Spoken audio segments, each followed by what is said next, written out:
Transmitting to you from Old Heart Radio.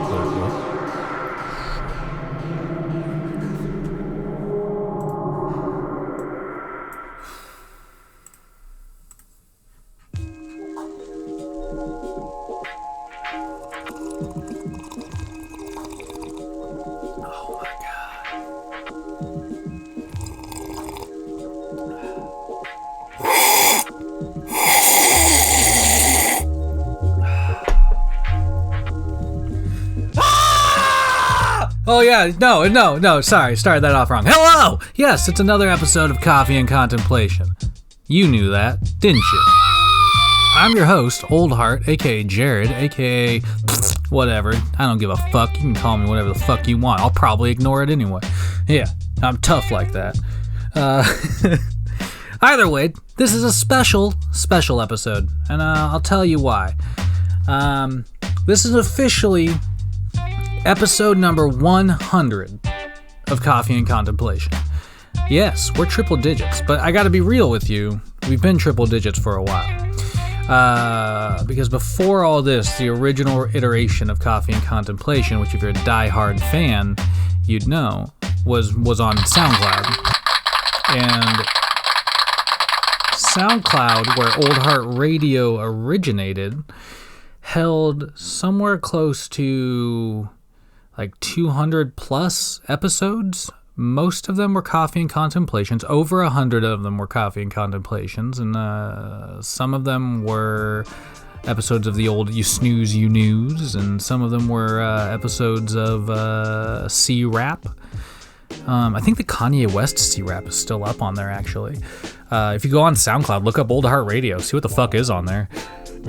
Excuse me. But either way, this is officially number 100 of the current run of Coffee and Contemplation, which is an amazing feat.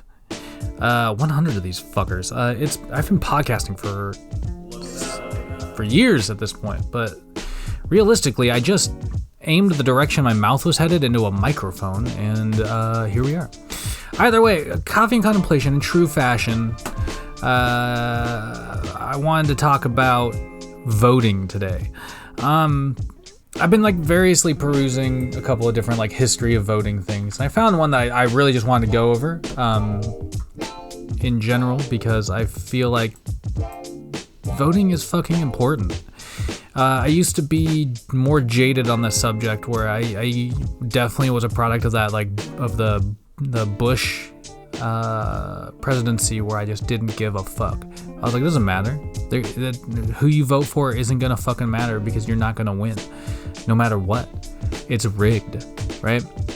But it's a show, man. It's a show of what the people of a country want, of what the people of an area want, whatever,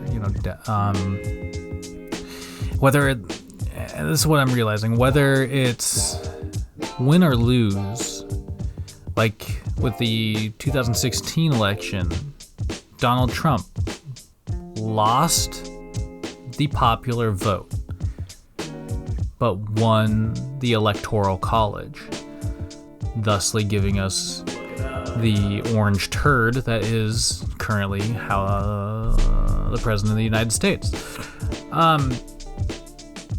But it's about representation, and to show that the popular vote, in this case, this example, went to Hillary Clinton, the other nominee and runner for president, is important to note that, because then as a country and in the future and in the history books of the future, they can learn from this behavior, and they can see that people wanted something different. You know what I mean? Does that make sense? It's important to at least put the intent out there, whether that intent is acted upon or not. Put the intention of your vote out there to make sure that at least it's counted, win or lose. So anyway, I'm just going to go over some brief voting history bullet points. Like 1788, the founding fathers of the United States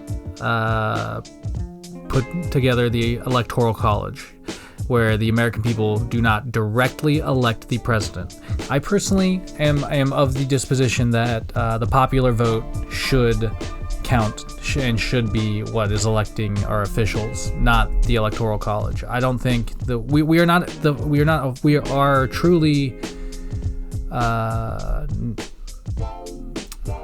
we are not a democracy. We are a fucking, what's the word I'm looking for? Anyway, moving on. We're not a true democracy, and it's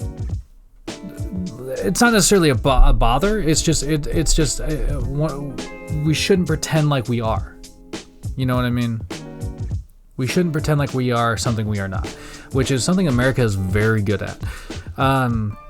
Anyway, 1788, the Electoral College was founded, thusly taking the popular vote away, the power away from the people. Shit! Shout outs to everybody listening. You hot dogs are amazing. Do me a favor, if you're of age, make sure you vote.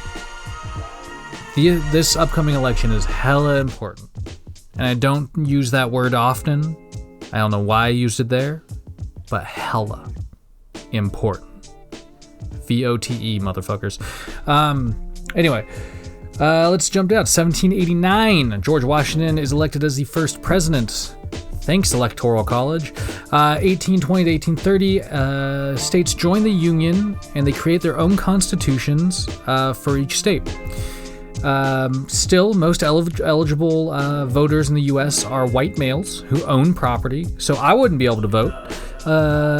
And a small, I want to reiterate, a very small number of free black men are allowed to vote.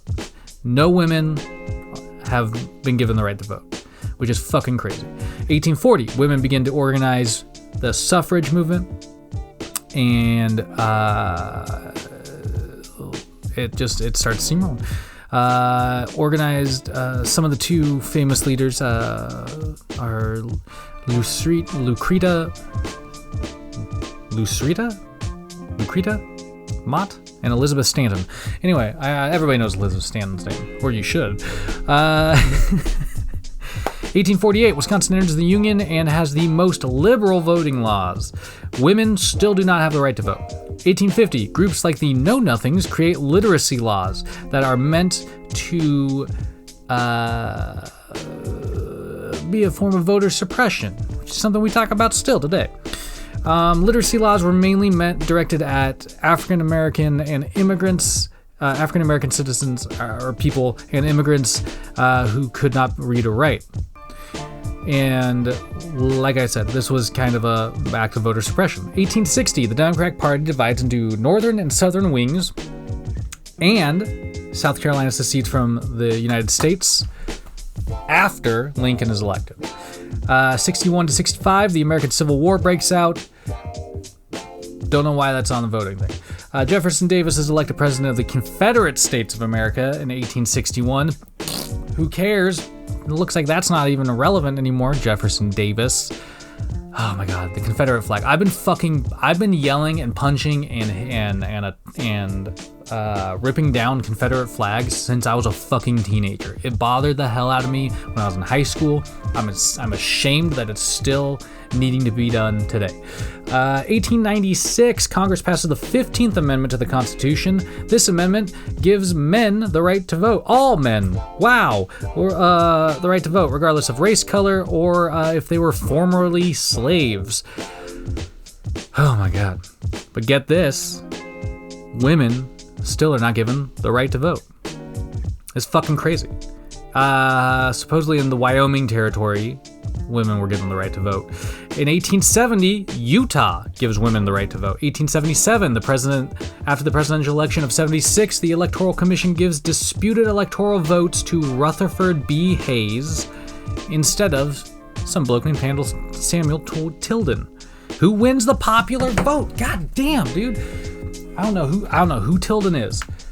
But fuck the Electoral College. 1878, an act to amend the Constitution and give women the right to vote is introduced into Congress but not passed. 1890, many states begin to use secret ballots so that voters cannot be bullied into voting for candidates they do not support. 1893, New Zealand women receive the right to vote. 1896, Idaho grants women the right to vote. 1911, California gives women the right to vote. 1917, Canadian women receive the right to vote.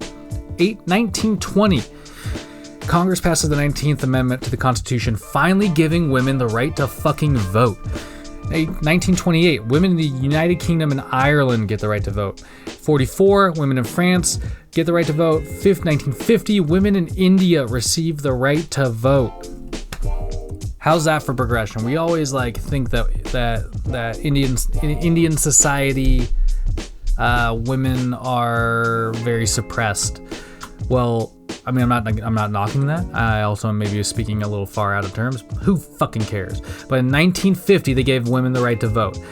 That's only 30 years after the U.S. did. We're so progressive. 1964, Congress passed the 24th Amendment to the Constitution outlawing poll taxes. Poll taxes are fees for fucking voting. Are you kidding me right now? So, voter suppression. That's a thing. 1965, the Voting Rights Act is signed by President Johnson. The act enforces the 15th Amendment by explicitly stating that obstacles such as literacy tests or complicated ballot instructions are against federal law. 1971, on July 1st, the 26th Amendment is passed by Congress, lowering the voting age from 21 to 18. That's important because young people have a fucking voice. This law is meant to resolve the disparity of the 18-year-old men who are old enough to go to war, specifically the Vietnam War, but can't vote. 1975, Congress expands the Voting Rights Act to protect the voting rights of those people who do not speak or read English. In 1990, the Soviet Union holds its first elections. That's big. In 1994, first multiracial election in South Africa takes place. Until then, only white people have been allowed to vote. In 2000, Al Gore wins the national popular vote, but George W. Bush has the lead of the Electoral College. In disputed votes, the vote in Florida was in a disputed vote. The election, the vote was too close to call, and George Bush was eventually declared president. And again, that happened in 2016. I don't know. It's just you go all the way up to 2000, and eventually it's just repeating behavior. I believe Obama won the popular and the electoral vote. I'm not sure. Don't quote me on that. But it seems that is also, like voter suppression in the United States, it is also a reoccurring thing for the Electoral College to vote against the popular vote, which again, the popular vote is the vote of the people. So fuck the Electoral College. Go out there, use your brains for good. Every day is a good day to ripen up that coconut. This is episode 100. It's important, people. It's important to use your voice, like this stupid podcast of mine. Make sure you vote. VOTE, motherfuckers. Keep your stick on the ice.